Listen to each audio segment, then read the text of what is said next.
안녕하십니까. 매의 눈으로 세상 흐름을 자세하게 분석해드리는 Y타임 정세 분석의 추부길입니다. 지금 이 한반도 상공이 뜨겁습니다. 북한의 핵실험에 대비하기 위한 미국의 대응 비행 때문에 그렇습니다. 16일에는 미 공군 최대의 전략 핵폭격기인 B-52가 일본 항공자위대 전투기들과 함께 일본 영공에서 비행 훈련을 한 것이 민간 항공 추적 사이트에 포착이 됐습니다. 핵폭탄과 핵탄두 순항 미사일 같은 이런 폭탄과 미사일 31톤을 탑재할 수 있는 B-52가 북한의 핵실험을 대비해서 한반도 인근의 상공까지 날아와 훈련까지 했다는 것도 특이 동향인데, 이미 괌에 B-1B 전략 폭격기가 4대나 비상 대기 중인 상황에서 B-52까지 미국 본토에서 날아왔다는 것은 지금이 얼마나 큰 위기 상황인가를 그대로 대변해 줍니다. B-52는 훈련 이후에 괌으로 가서 B-1B 랜서와 함께 비상 대기 중인 것으로 알려져 있습니다. B-1B 랜서도 16일까지 이미 3차례 이상 출격해가지고 일본 근처로 전투 예비 임무를 수행했고, 에이브럼 링컨 항모 CVN-72죠. 그리고 로널드 레이건 항모 CVN-76, 그리고 트리폴리 강습 상륙함 LHA-7입니다. 이렇게 미 해군 항모급 함정 3그룹이 순양함 구축함들과 함께 지난 13일 일본 남쪽 해상에서 기동훈련을 벌였고, 현재도 비상대기 중입니다. 그리고 아메리카 강습 상륙함은 사세보항에서 역시 비상대기 중입니다. 이와 관련해서 미국의 소리 VOA 방송은 16일 괌 앤더슨 공군기지를 촬영한 15일자 플래닛랩스 위성사진에 항공기 4대가 포착됐다고 그러면서 위성사진을 통해 확인된 B-1B 랜서 4대는 유사시 1km 안팎에 떨어진 활주로로 빠르게 이동할 수 있도록 모두 활주로와 연결된 유도로를 바라보는 형태로 서 있다, 이렇게 보도를 했습니다. 이들 B-1B가 이 괌에 도착한 건 지난 3일부터인 것으로 보입니다. 그렇다면 거의 2주 가까이 괌에서 비상 대기 중이라는 것을 알 수 있는 겁니다.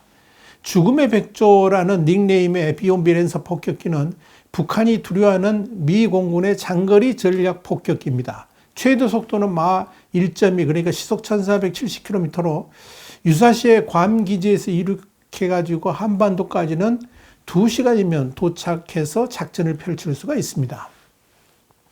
B-52, B-2와 함께 미국의 3대 전략 폭격기 중에 하나인 B-1B 랜서의 최대 탑재량은 기체 내부에 34톤, 날개 등 외부에는 27톤에 달해 한 번 출격으로 대량의 폭탄을 투하할 수가 있습니다. 스텔스 기능을 갖춰서 10km 밖에서도 레이더망에 걸리질 않습니다. B-1B 랜서는 지난 2017년 북한의 6차 핵실험 직후에 북방 한계선, 그러니까 NLL을 넘어가지고 북한의 동해상 국제공역을 비행한 바 있지만 북한은 이를 전혀 감지하지 못한 것으로 알려졌습니다.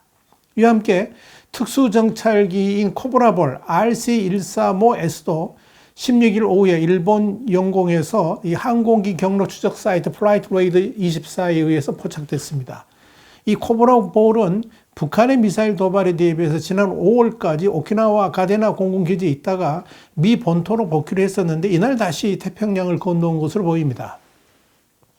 코브라볼은 계측과 기호 정보를 수집 분석하는 정찰기입니다. 이 기종은 먼 거리에서도 탄도미사일 발사 징후를 포착하고 미사일 궤적을 추적할 수가 있습니다. 코브라볼은 탄도미사일 비행을 관측할 수 있는 정밀 레이더 외에도 또 이 전자광학 장비 등을 갖추고 있습니다. 전 세계에서 미 공군만 이 기종을 3대 보유하고 있는데 그 중에 한 대가 한반도 쪽으로 온 겁니다. 16일 밤에는 또 실시간 항공기 추적 사이트인 플라이트 레이더 24에 미군 전투 헬기, 정찰기가 한반도를 순회하는 모습이 포착돼서 눈길을 끌었습니다. 플라이트 레이더 24에 따르면 서해 해상에는 김해 공항에서 이륙한 미군 공중금유기가 비행 중이었고, 경기도 상공에서는 수원공항에서 이륙한 미군 정찰기가 한반도 전역을 순회하고 있었습니다. 또 미군의 블랙호크 헬기 2대는 경기도 북부 상공을 비행 중이었고, 양양공항에서는 정체를 알 수 없는 비행기 한 대가 이륙을 대기하고 있었던 것으로 확인됐습니다. 이와 함께 대구공항에서도 미 육군 소속의 정찰기가 이륙을 했습니다. 이 외에도 16일 하루 종일 항공통제기 E-737 피스아이를 비롯한 RC-12X 가드레일, 그리고 RC-135V 리벳 조인트 같은 미군의 정찰기 다수가 우리 공군 정찰과 함께 한반도 주요 지역 상공을 날면서 북한 동향을 살폈습니다. 이런 특이 동향과 함께 주목할 것은 17일까지 진행된 용감한 방패 훈련입니다. 바로 이 훈련 때문에 한반도에 가까운 이 바다에 미 해군 항모급 3척이 한데 모여 있는 것이고, 이는 2017년 11월 이후에 4년 7개월 만에 처음입니다. 지난 6일 시작된 최대 규모 이 훈련에 B-1B와 B-52도 참여한 것이고, 북한의 대륙간 탄도미사일, 그러니까 ICBM 탐지 요격 훈련도 진행되었다는 점을 주목해야 됩니다. 이번 훈련에는 두 항공모함과 강습 상륙단 외에도 함정 15척, 항공기 200여 대, 병력 1만 3천여 명이 동원됐습니다. 이번 훈련에서 특히 눈길을 끄는 것은 미국의 아시아태평양 지역 탄도미사일 방어 작전을 총괄하는 미 태평양 육군 예하 제94 육군 방공미사일 방어사령부 주도로 북한 ICBM 탐지 요격 가상훈련도 진행했다는 점입니다. 미국 하와이에 위치한 94 사령부는 경북 성주의 주한미군 사드 기지, 그리고 일본의 패트리엇 포대 등을 관장하고 있습니다. 이번 훈련에서의 미국의 목표는 태평양 지역의 사드와 이지스 탄도미사일 방어체계를 중심으로 한 상층 방어체계와 신형 패트리엇 PAC-3 MSE를 중심으로 한 이 하층 방어체계의 결합을 목표로 했습니다. 결국 이 훈련 자체가 철저하게 북한의 핵실험과 도발을 가정해서 실시되었다는 것을 의미하는 겁니다. 그동안 이 훈련이 중국 견제용이었다는 점에 비춰본다면 지금 미국이 이 북한의 핵실험이나 미사일 도발을 어떻게 보고 있는지를 알 수가 있을 겁니다. 자, 미군이 이렇게 긴박한 움직임을 보이는 것은 북한의 핵실험이 임박했다고 보기 때문입니다. 실제로 북한이 풍계리 핵실험장의 새로운 갱도 복구에 나선 정황이 포착됐습니다. 7차 핵실험을 위해서 3번 갱도 복구를 완료한 데 이어서 대규모 핵실험을 위한 4번 갱도까지 복원 움직임을 보이고 있다는 것이 유성사진으로 확인된 겁니다. 특히 이 4번 갱도는 강대강 정면 승부를 강조한 김정은 북한 국무위원장이 핵탄두 소형화를 위한 수소폭탄 시험을 준비하기 위한 것이 아니겠느냐, 이런 분석이 나와서 주목을 끕니다.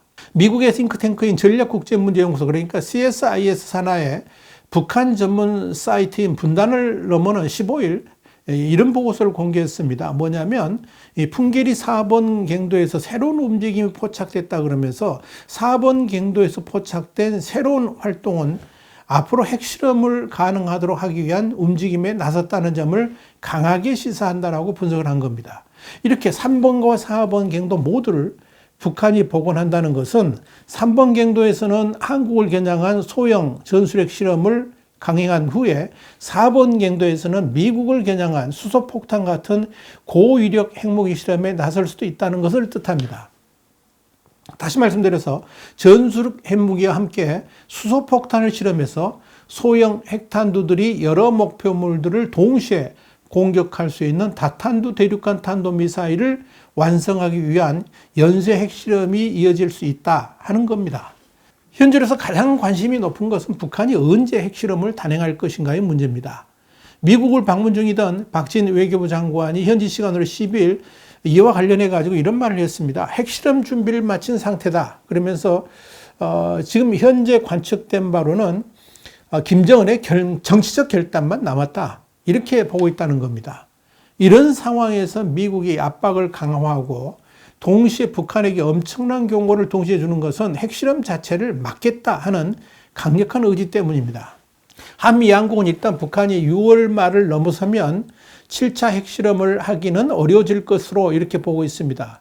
그동안 이를 봤을 때 북한이 6월 말부터 장마철에 들어가기 때문에 그렇습니다. 이 비가 오는 장마철에 들어서면 핵실험 자체가 불가능해질 것으로 이렇게 봅니다. 왜냐하면 땅이 쉽게 무너질 수 있기 때문에 그런 거죠. 만약 핵실험을 했는데 땅이 무너지게 된다면 북한은 또 다른 엄청난 후유증을 겪을 수도 있고 그 피해가 중국으로까지 확대될 수도 있습니다. 그래서 이 장마철에는 핵실험을 할 수가 없다고 보는 겁니다. 실제로 북한은 지난 2006년부터 2017년까지 모두 6차례 핵실험을 했는데 이 가운데 장마철에 해당되는 6월에서 8월 사이에 실시한 적은 한 번도 없었습니다. 그래서 이 한미 양국은 6월 말까지 최대한 압박을 가하면서 북한이 핵실험 자체를 시도하지 못하도록 막으려고 하고 있고, 이를 위해서 미국의 제이크 설리번 국가안보보좌관은 중국 양제스 중국 공산당 정치국원과의 룩셈부르크 회동에서 북한 핵실험에 대한 우려를 전달하면서 중국 협조를 당부한 겁니다. 미국은 또한 미중 양국 정상 간의 통화 또는 만남도 추진하고 있습니다. 북한의 비핵화를 위해서라면 뭐든지 하겠다는 의지가 강력하게 담겨 있는 겁니다. 중국도 북한 핵실험은 만류하고 있는 것으로 보입니다. 특히 이번 7차 핵실험이 갖는 의미를 중국도 너무너무 잘 알고 있기 때문에 그렇습니다. 사실 북한이 전술핵을 보유한다는 것은 중국에게도 부담이 되는 일이기 때문에 그런 거죠. 일단 미국은 만약 북한이 핵실험을 단행한다면 사실상 북한 상공을 미국의 스텔스 전투기에게 내주할 수도 있을 것입니다. 이와 함께 한미일 3국의 제재는 물론이고 유엔 안보리를 통한 제재를 감수할 수밖에 없을 겁니다. 그렇게 되면 그리 안에도 코로나 팬데믹 그리고 식량 부족 등으로 어려운 상황인 북한을 더욱 힘들게 만들 수 있기 때문에 김정은으로서는 제2의 고난행군의 길로 접어들 것인지 아니면 일단 핵실험을 유보하면서 대화의 장을 열어볼 것인지 결정을 해야 될 것입니다. 시간은 그리 많지 않습니다. 많이 남아 열흘 남짓입니다. 그 안에 김정은은 가부간 결단을 해야 되지 않겠나 보입니다. 김정은 그의 손에 북한 주민의 생명이 달려있기 때문에 그렇습니다. 와이타임 정세 분석이었습니다. 다음 시간에 다시 뵙겠습니다. 감사합니다.